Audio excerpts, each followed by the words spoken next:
வாழ்க்கையில ஜெயிக்கிறதுனா என்னன்னு சொல்லி தரேன். பொங்கல் விழாவில் உரி அடிக்கிற போட்டிங்க.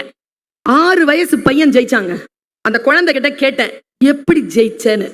அவன் சொல்றான், நான் என்ன பண்ணேன்னு தெரியுமா, என் கண்ணு மூடி இருந்தாங்கல்ல, அதுக்குள்ள இருந்த என் கண்ணை மூடிக்கிட்டேன். அப்பா, மூடன கண்ணுக்குள்ள அவன் மூடிட்டானா தியானத்துக்குள்ள போயிட்டான்னு அர்த்தம். அந்த 1000 பேருக்கு நடுவில் ஒரு குரலை நான் அடையாளம் கண்டு கொண்டேன். அது என் அம்மாவின் குரல். அத்தனை பேர் சத்தம் போடுறாங்க, விசில் சத்தம் கேக்குது. எல்லாத்தையும் வடிகட்டிட்டு அம்மாவுடைய குரல் மட்டுமே அவன் கான்சென்ட்ரேஷன்ல இருக்கு. என்ன குவாலிட்டி!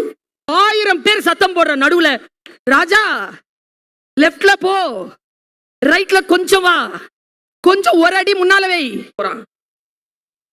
கரெக்டா வரும்போது அம்மா சொன்னாங்க, கைய உயர்த்துறான். கைய உயர்த்தினான், அட்ரா இப்போ நான் பாருங்க, அடிச்சான், உரி உடைஞ்சிருச்சு. யாரை நீங்கள் பின்பற்றுகிறீர்கள்? யார் குரலை கேட்கிறீர்கள்? அந்த குரலை கேட்கின்ற பொழுது 1008 டிஸ்ட்ராக்ஷன் வரும். அந்த டிஸ்ட்ராக்ஷன் எல்லாத்தையும் உதிர்த்துட்டு நீங்க போகணும்னு சொன்னா, இந்த டீச்சரா ஒரு அம்மாவை உங்களுக்கு சொல்லித்தர, இந்த பிசாசை நிறைய பயன்படுத்தாதீங்க.